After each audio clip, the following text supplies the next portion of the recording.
Previously, on keeping up with the Kenya Kwanza government. This thing called broad-based, I don't know where it exists. Personally, I don't recognize any entity called called broad-based. Is ODM secretly planning to walk out of their MOU with President Ruto? Mimi siogopi mtu. We will say these things publicly because that is what we swore to do. It was billed as a political peace treaty, a handshake on steroids. The memorandum of understanding between President William Ruto and ODM's Raila Odinga promised a new dawn of unity. Munasema tuungane ama tutengane? Tuungane ama tutengane? Wale wanasema tuungane, jameni, nione kwa mkono. Kenyans were told the era of political mudslinging had ended, and from now on, it would be all sunshine, rainbows, and national harmony. Leo ni ile siku ya kumalizana na ukabila, kumalizana na chuki, kuondoa ubaguzi na kuunganisha Wakenya wote. Mimi nataka niwaulize wangwana wa Nairobi. Leo mimi na baba tumeweka sahihi maelewano ya kuunganisha taifa la Kenya iwe taifa moja. Tulete jamii zote za Kenya pamoja. Dini zote za Kenya pamoja. However, since the ink dried on the agreement, unity has taken a back seat, replaced by public spats, passive-aggressive jabs, and good old-fashioned political melodrama. Those who are annoyed, who think that this broad-based government is not right, they are actually vomiting on us from within. Why don't they get out and vomit from without? Now, if Kenyans hoped for a power-sharing paradise, what they have received instead is a full-course scuffle garnished with verbal assaults.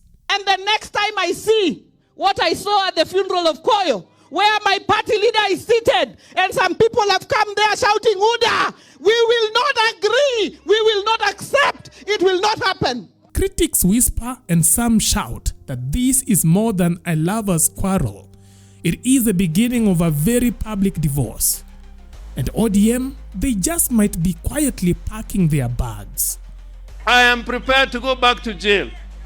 I'm prepared to go back on the streets. Take Edwin Sifuna, ODM Secretary General and widely viewed as Raila Odinga's political avatar. Now, if this MOU were a wedding, Sifuna was supposed to be the best man, raising toasts to the union. Instead, he is flipping the table. My name is Edwin Sifuna. I am the Senator of Nairobi, and I am standing here in my capacity as the Secretary General of the Orange Democratic Movement. From the Senate floor to TV interviews, Sifuna has torched the so-called broad-based government, claiming it serves only selfish interests. This thing called broad-based, I don't know where it exists. Personally, I don't recognize any entity called called broad-based. There is a government of Kenya Kwanza under the leadership of President William Ruto. Every cabinet secretary who serves in that government serves the Kenya Kwanza government. And I want to join what Senator Khalwale has said. Some of these individuals who joined government recently think they are there to represent their ethnic communities. That every time a cabinet secretary stands up, he tells you how much the Ministry of Energy has allocated to power projects in Nyanza.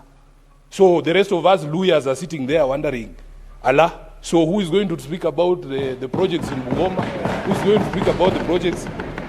Honorable Speaker, I have said on this floor that as a Senate, as a Parliament, it is the responsibility of all of us, irrespective of our political parties, to oversight the national governments and the county governments. Honorable Speaker, if there is a problem with a CS, that CS must account to Parliament as an institution, not even to their political parties or this thing monster they are calling broad-based. It doesn't exist in my view.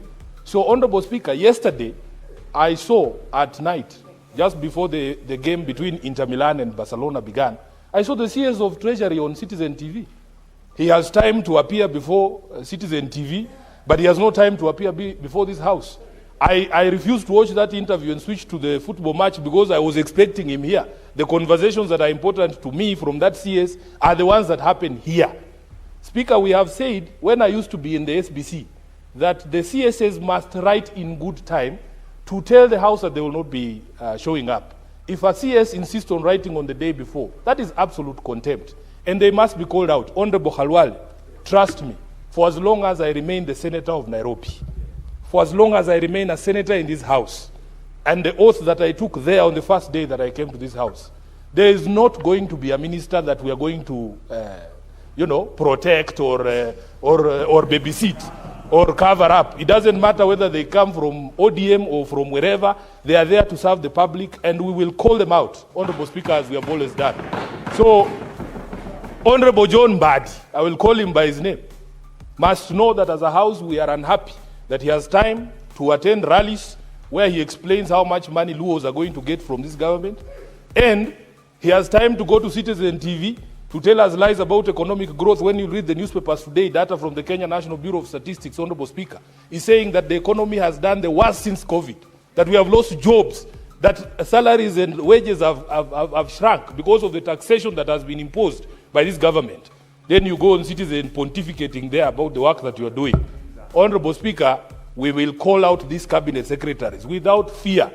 Mimi siogopi mutu. We will say these things publicly because that is what we swore to do. Honorable Speaker, that CS, in fact, you need to confirm to this House if since he was sworn in as CS, he has ever appeared here. I have never seen him here. I have never seen him here. Where? Yeah. So, Honorable Speaker, this is an issue that we as a leadership in the Senate have to call out, and we have to insist that we have to do our oversight as senators, regardless of whatever monster people think exists in this country called broad-based. Thank you, Honorable Speaker. What is wrong with you people? I think there's a problem, Mr. Speaker, with these people when they accompany the president on these political rallies. We should pass a law that they should not accompany the president to political rallies. These people are supposed to be technical people. The people who should accompany the president are governors, senators, members of parliament. These are the people who should be there on the ground. What do these people do? And the fact is, whenever the president is not there, they don't go to those places. You don't see them doing official things. You don't see them opening the TVETs and doing this kind of thing. When Ruto's own ally, Senator Danson Mungatana, echoes those sentiments, you know this isn't just an opposition tantrum. It is a bipartisan red flag.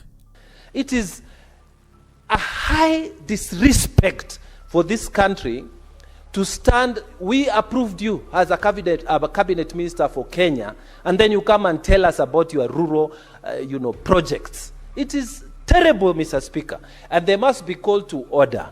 And I pray the president watching this, he will call his ministers to order. They are supposed to serve the Republic of Kenya, not their rural constituencies, Mr. Speaker. And let's not forget Siaya Governor James Orengo, another veteran from Raila's camp. Orengo has repeatedly warned that despite ODM's olive branch and policy experts handed to the government, the country is sinking deeper into dysfunction. I am prepared to go back to jail. I'm prepared to go back on the streets. This is not a country to be proud about. This is a country where now the young people, the Gen Zs, you have to come out and we are prepared to join you. In Kenya, our institutions are under trial. His frustration, though diplomatically packaged, sounds eerily like a pre-breakup speech. There are questions on the issue of the Constitution, and here I'm with Raila Odinga. Devolution is under threat, and until we are prepared to fight for the Constitution and not for the little things we are given. So, what's really cooking? Raila Odinga himself has been noticeably reserved, letting his battalion deliver the jabs. Anasema we did not sign for assassination. Gladys Wanga, what did you sign for? Mulisaini nini? Sawa. What did you sign? When we say you are signing with the wrong government, we are not stupid. We are not stupid. Serikali ambayo inaua watu huwezi kunafanya nao kazi. When Caleb speaks, I'm speaking because of I'm a leader. Na tunaambia chama cha ODM, wacha sasa kuconfuse wananchi. You are either in government or you are in opposition. Hakuna katikati. Imefika wakati wananchi wameamua wanaenda. But when your generals openly question your alliances, it usually means the War Council has already drawn up exit plans. Even with this IBC, I can see the membership that is going to come out of this process. I am sure that unless they are constitutionally anchored and allowed the space, Kenya is not going to have free and fair elections. If ODM does walk away from this MOU, it won't be with a whisper. It will be with fireworks, hashtags, and possibly a very pointed press conference.